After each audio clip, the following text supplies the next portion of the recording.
झांसी में 62 साल के पुजारी ने थाने के टॉयलेट में फंदे से लटककर जान दे दी। सोमवार सुबह करीब 6 बजे पुलिसकर्मियों ने उन्हें फंदे से लटका देखा। पुलिसकर्मियों ने तत्काल नीचे उतारा और अस्पताल पहुंचाया। हालत गंभीर होने पर पुजारी को झांसी मेडिकल कॉलेज रेफर किया गया, जहां इलाज के दौरान उनकी मौत हो गई। घटना जिला मुख्यालय से करीब 70 किलोमीटर दूर गुरसराय थाने की है। पुलिस के मुताबिक 9 साल की बच्ची से छेड़छाड़ के आरोप में पुजारी को रविवार दोपहर करीब 12:30 पर पूछताछ के लिए हिरासत में लिया गया था। उधर पुजारी की मौत की सूचना मिलते ही परिजनों ने थाने में हंगामा शुरू कर दिया। परिजनों ने पुजारी को झूठे केस में फंसाने का आरोप लगाया। उनका कहना है कि पुजारी आरोप सहन नहीं कर पाए। पुजारी की मौत के बाद गांव में तनाव है। स्थिति को देखते हुए गांव में पीएससी और पुलिस बल तैनात किया गया है। गुरसराय थाना क्षेत्र के सिंगार गांव के रहने वाले राजेंद्र प्रसाद मंदिर के पुजारी थे। उनके 3 बेटे और 1 बेटी रजनी है। दोनों बेटों और बेटी की शादी हो चुकी है। बड़े बेटे विनय ने बताया, हमारे गांव में राधा कृष्ण का मंदिर है। मंदिर की करीब 8 बीघा जमीन है। हमारे परिवार की 3 पीढ़ियां मंदिर में पूजा करती आ रही हैं। अभी पिता और मैं पूजा करते थे। विनय ने बताया, गाँव के कुछ लोग हमें मंदिर से हटाना चाहते हैं। हमारे 2 घर हैं,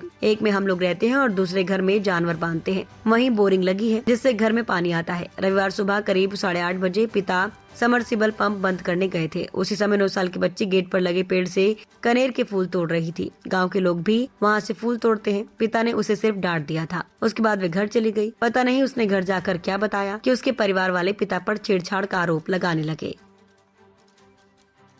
बाड़ा जानवर वगैरह बनते हैं, वहाँ पे हमारा बोर है। वहाँ से हमारे जहाँ पे हम घर में रहते हैं वहाँ पे पानी आता है।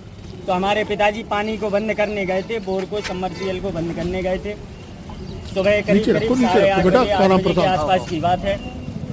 तो वहाँ पे इन्होंने आरोप लगाया और पिताजी ने बताया कि एक छोटी सी बच्ची थी 7-8 साल की, और वो 7-8 साल की बच्ची जो थी वो कनेर का फूल तोड़ रही थी। दरवाजे के बाहर लगा, गाँव वाले सभी तोड़ते हैं। तो पिताजी ने उसे डांट दिया, झपट दिया। वो घर पे गई, उसने क्या बताया क्या नहीं बताया। आज क्या हुआ? और इसकी वजह से उन लोगों ने जो है फिर 112 बुलाई है और 112 बुला के 12:30 बजे हमारे पिताजी को गुरसराय थाने में लेके आए। हाँ, फिर इसके बाद उनकी कार्रवाई हुई है। हमारे को 7 बजे के बाद हम मिले हैं। 10 बजे तक हम थाने में रहे। पिताजी को हमने खाना खिलाया, उनका हालचाल पूछा। कोई तबीयत उसमें ख़राब नहीं थी, कुछ भी नहीं था। अब आकर के जो है हम सुबह 7:30 पौने 8 बजे थाने गए कि हम चाय लेके गए। तो हमारे को ये बताया गया कि आपके पिताजी को जो है स्वास्थ्य की तबीयत खराब है, तो इसकी वजह से उन्हें इमरजेंसी में 6 बजे के आसपास भिजवाया। जबकि क्या हुआ? और जबकि हुआ और कुछ दूसरा था कि उन्होंने क्या हुआ था? क्या हुआ? ये हमारे पिताजी उसी टाइम पे एक्सपायर हो गए थे। हमें ये बात बताया नहीं गया है। फिर हमें वहाँ पे थाने में ये खबर मिली है कि पिताजी लघु शंका करने गए थे, गए थे लेटरिन। तो वहाँ पे जो लुंगी वो पहने हुए थे, उसी लुंगी से उन्होंने आत्महत्या की। हमें ये बताया। फांसी पे लटक कर?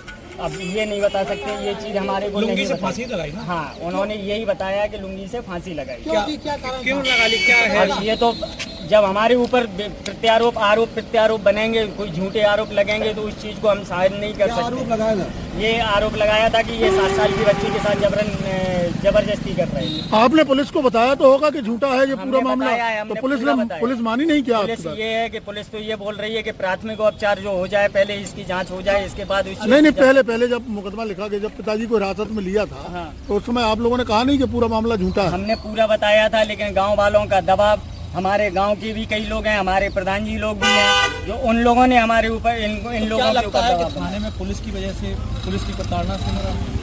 अब ये तो नहीं बता सकते हैं, लेकिन हाँ ये इतना जरूर कह सकते हैं कि हमारे पिताजी की उन्होंने खुद आत्महत्या नहीं की। अच्छा, हाँ। फिर किसने मारा है? उन्होंने खुद आत्महत्या नहीं की है। इस चीज़ के लिए या तो दबाव बनाया गया है या हमारे गांव वालों ने, क्योंकि हमारा पूरा गांव जो है हमारे खिलाफ है। किस मंदिर के पुजारी थे? हम लोग राधा कृष्ण भगवान के मंदिर के पुजारी हैं, बांके बिहारी, जिनके जमीन 8 बीघा जमीन है। हम 3 पीढ़ियों से हमारे दादा परदादा लोग पूजा करते हैं। तो मुख्य पुजारी इस समय पिताजी थे आपके? हमारे पिताजी थे, हम भी करते। क्या नाम है आपका? उसी को लेकर कुछ रंजिश है क्या मंदिर की जमीन को? गांव को लेकर के वो तो हर कोई यही सोच रहा है कि इनको गांव से भगाया जाए। क्या नाम बताया? सर, पुलिस हिरासत में एक बुजुर्ग ने आत्महत्या का प्रयास किया है, क्या है पूरा मामला? देखिए, आज सुबह थाना गुरसराय से एक कॉल हमारे पास आई थी कि थाने परिसर में एक अभियुक्त पोक्सो एवं छेड़खानी का अभियुक्त जो है, उन्होंने थाना परिसर में जो हमारे कार्यालय थे उसमें अपने गमछे से फांसी लगाने के प्रयास किया। तत्काल थाने के फोर्स में उनको जो लोकल CHC है वहाँ पर उपचार हेतु लेके गए थे और उनको तत्काल वहाँ से किसी कंडीशन क्रिटिकल थी तो उनको तत्काल हमारे जो झांसी में स्थित मेडिकल कॉलेज को उपचार अर्जुन भेजा गया था। अभी फिलहाल मैंने अंदर डॉक्टर लोगों से भी बात किया है। वो कह रहे थे कि जो स्थिति है तो बहुत क्रिटिकल गैस्पिंग स्थिति में आया है और इसी स्थिति को देखते हुए जो ये पल्मोनरी रेसिस्टेंस जो CPR जो किया जाता है वो किया जा रहा है। फिलहाल उनके परिवार को भी सूचना दिया है, वो भी आ रहा है। जो भी विषय सामने आएंगे आपको स्थिति सर कैसी है? गंभीर है? फिलहाल डॉक्टर का कहना है कि स्थिति गंभीर है इनका और उसका जो CPR इलाज चल रहा है और बाकी डॉक्टर जो भी अवगत कराएंगे आपको। आपके स्तर से गिरफ्तार हुआ था? हाँ, ये बेसिकली पोक्सो एवं 300 मतलब जो छेड़खानी वाले मुकदमा में गिरफ्तार हुए थे और थाने पर दाखिल हुए थे और प्रॉपर इसमें कार्रवाई हुई है। जो भी विषय सामने आएंगे आपके स्तर से भी कोई जांच की जा रही है क्या? हाँ, मैंने तत्काल SP RA को पूरी घटनाक्रम को लेते हुए तत्काल मुझे एक रिपोर्ट प्रेषित करने के लिए बोला है और इस मामले में जो भी लापरवाही हो या जिम्मेदारी जिनकी भी बनती हो उनके खिलाफ कठोर कार्रवाई की।